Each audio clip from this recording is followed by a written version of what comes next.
For this lesson, we'll be introducing some basic instrument flight patterns. These are charted flight patterns that involve a series of turns, timed segments, climbs, descents, and airspeed changes. Up to this point, the instrument scan has been the entire focus, but actual instrument flying involves constant distractions including chart reading, ATC interaction, and avionics programming. The purpose of these flight patterns is to add additional workload. To fly them successfully, the scan must become automatic, a background process that continues while your attention is divided.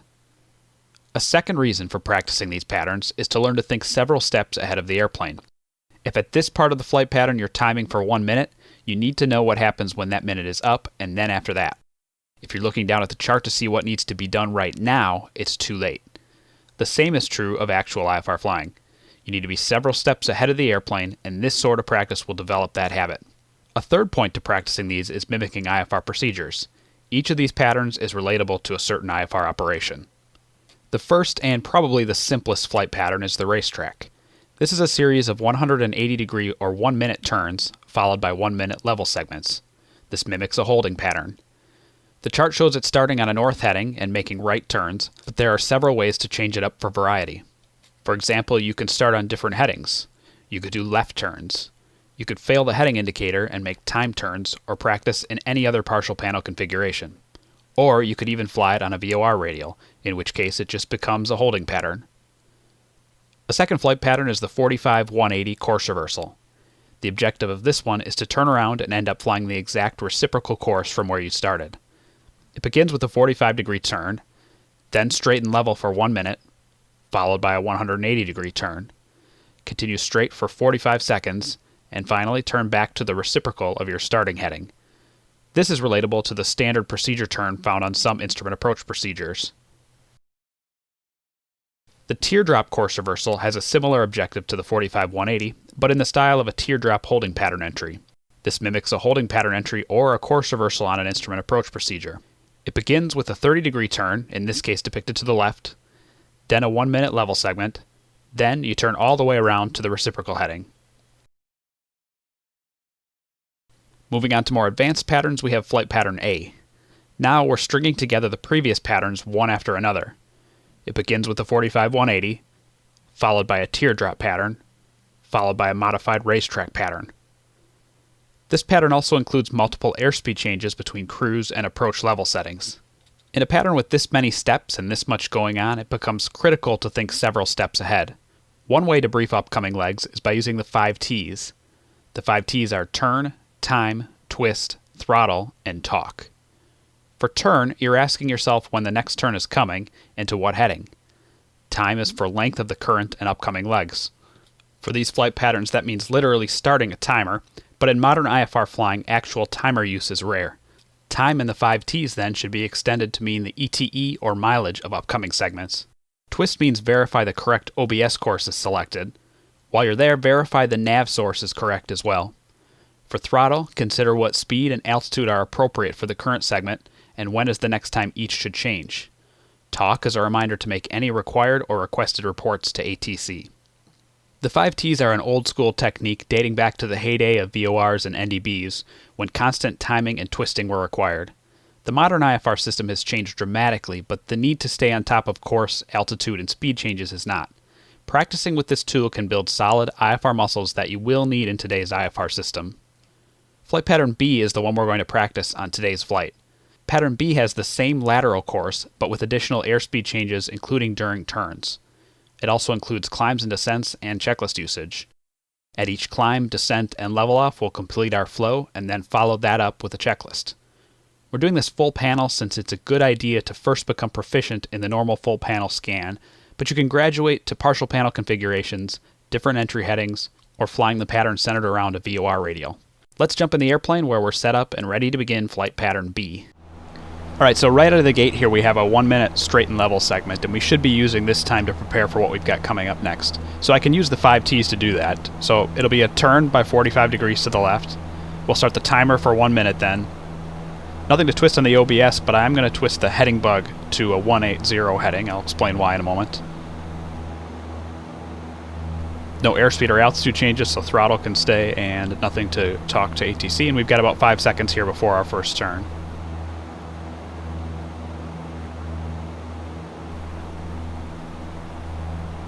So here we go, left turn, standard right turn, 45 degrees to the left. I'm not trying to do any math here, as simple as it might be to determine what that 45 degree heading is. I'm just looking at the tick mark on the heading indicator, the 45 degree left tick mark, or the 45 degree right tick mark rather, and we'll put that right on north and start our timer for 1 minute.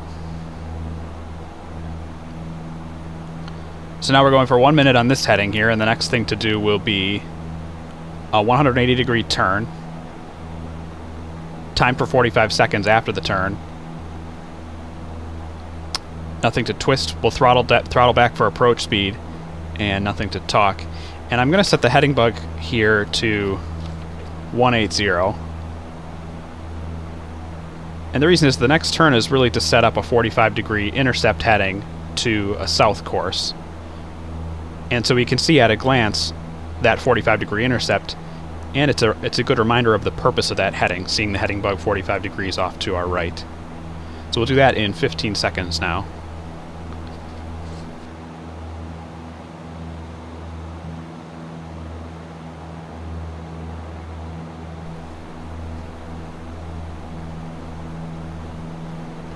Alright, so here we go. We're rolling into a standard right turn to the right. I'm going to bring the throttle back to our approach setting.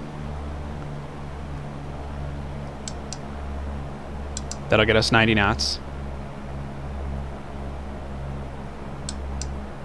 And now we're looking for a heading that's 45 degrees to the left of our bug, which is on south. As the airplane slows down, I'm constantly having to increase back pressure, and so then I'm trimming off that back pressure. The RPM crept back a little bit as we decelerated, so I'll push it back up to 2100, which should hold 90 knots here for us.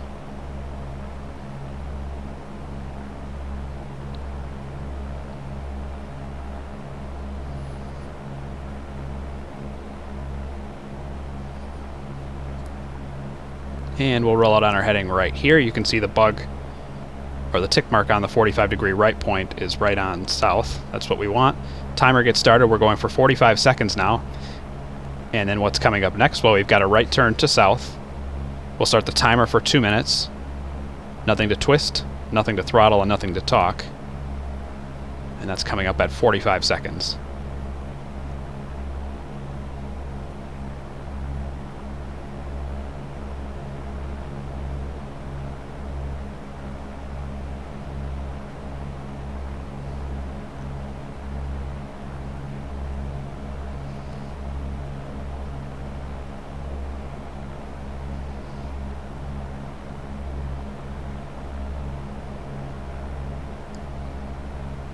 Okay, here we go. Right turn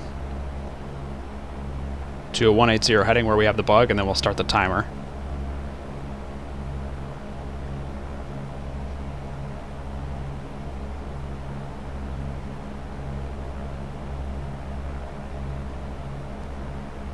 Alright, there's 180. There goes the timer, and now we've got 2 minutes of straight and level to prepare for what's coming next. And what's coming next is a teardrop course reversal. So that'll involve a 30 degree turn to the right.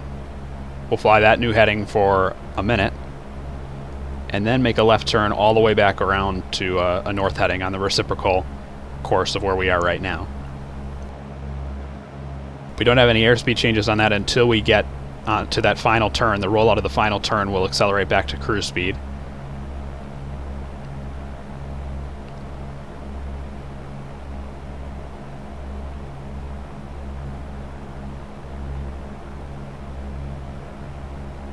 And so now we're fully briefed really for the next leg. It's just a waiting game. But you'll see how there are some segments of this pattern that are really busy and take a lot of work flying.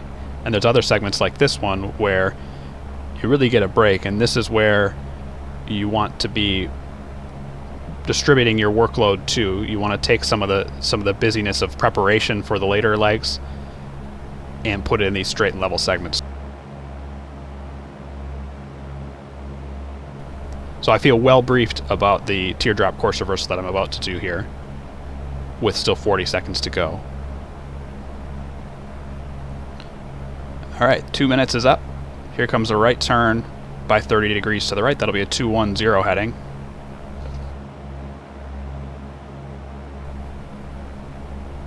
Right there. We'll start the timer for 1 minute. And I'm going to put the heading bug all the way back around to 360. So it'll be a left turn next all the way to 360, and as we roll out of that turn, we'll change back to normal cruise. I have the heading bug ready to go. I twisted it to the left, even though twisting it to the right is faster. It's a shorter distance. Because that just helps sort of solidify in my mind that the next turn is going to the left. It's the long way around.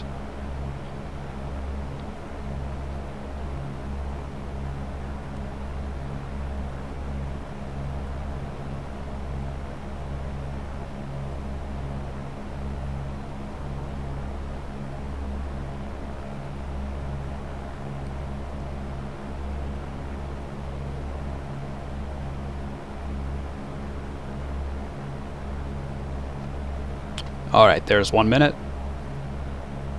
Start a left turn back to the bugged heading.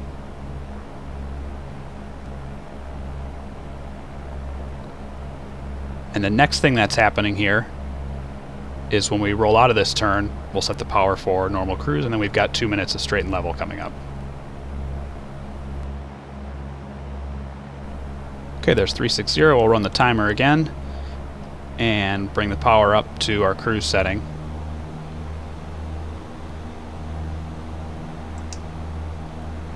And now we've got another 2 minutes to prepare for what's coming up next. The first thing I want to do, though, is make sure that right now is under control. So this acceleration actually takes up a decent amount of workload because we're constantly adjusting control pressures, constantly trimming throughout the entire process. And the clicking you're hearing is the electric trim switch. So I'm going to take care of that first. I know I have plenty of time here to brief what's coming up next. And right about here, we've settled in at cruise. Now let's take a look. We've got a little over a minute. The next thing we're doing is sort of a modified racetrack pattern, and it starts with a right turn by 180 degrees, and as we start that turn, we'll make a before landing checklist and change to our approach speed during the turn. So it'll be a turn to a 180 heading, the timer then for 2 minutes. Nothing to twist on an OBS, but I'll lead with the heading bug. Throttle will be reduced to our approach level setting, 2100 RPM, and nothing to talk. So we're well briefed there with 40 seconds to go. I didn't rush through the briefing process. I got the acceleration under control and then did it. It's a matter of knowing how much time you have and efficiently allocating the task that you need to do to that time.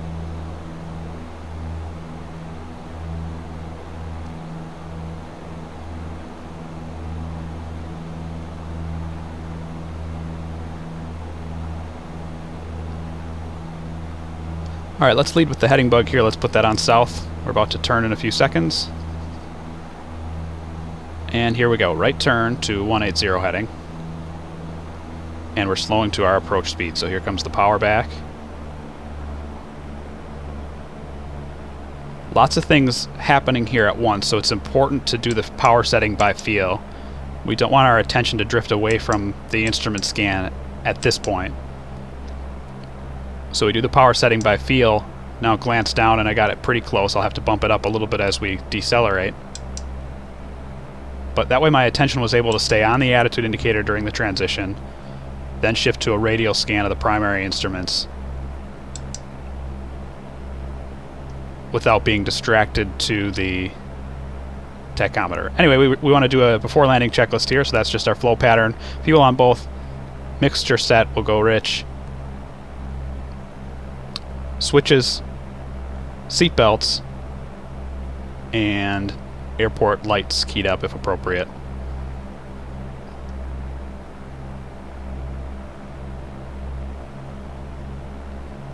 And here we are on our south heading. And we'll start the timer again here for 2 minutes.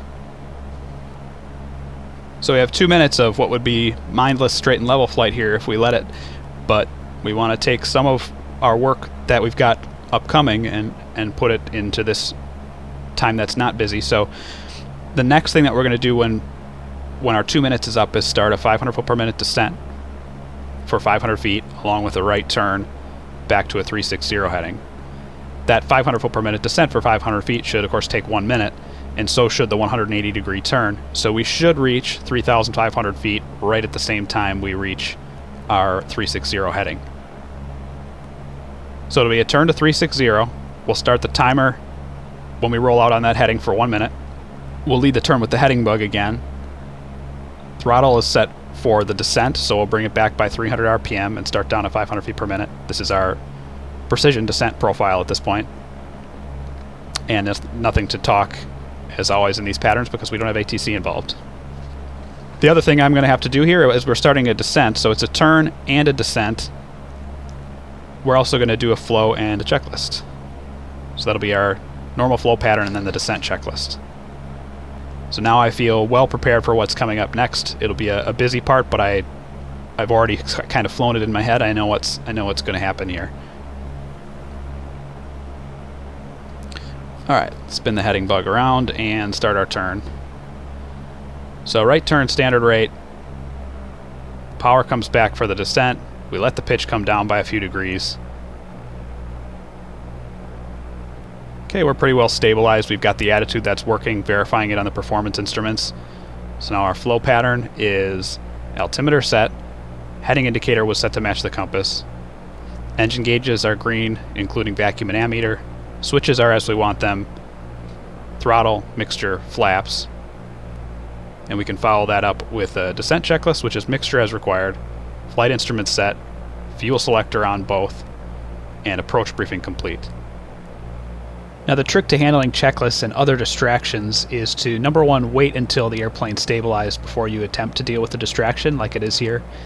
And then in the case of a checklist, hold it up in front of the attitude indicator so that you have the attitude in view while you're looking at the checklist, and you'll know if something changes right away.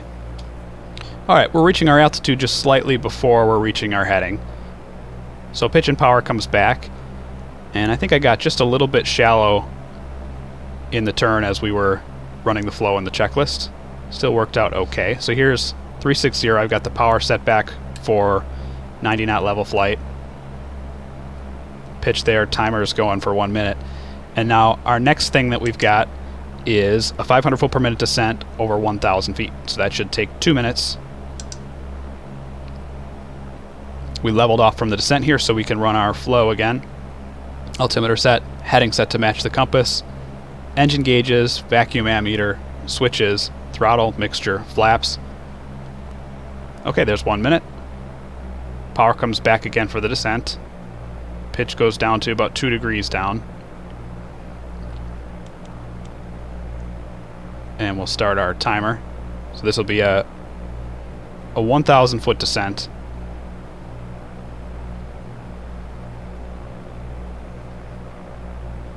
And we should reach our target altitude right along with reaching 2 minutes on the clock.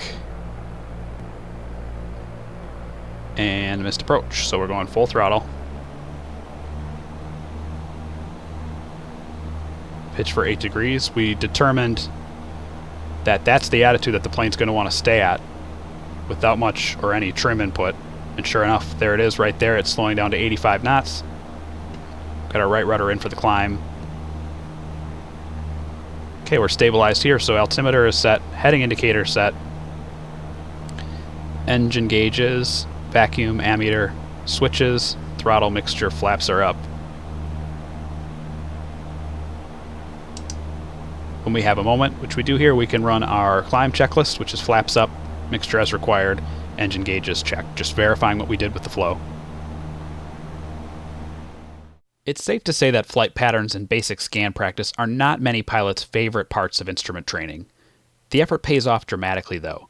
Too often, IFR training moves too quickly beyond the fundamentals. If you can master these patterns, you'll be well prepared to begin to take on what actual IFR can throw at you.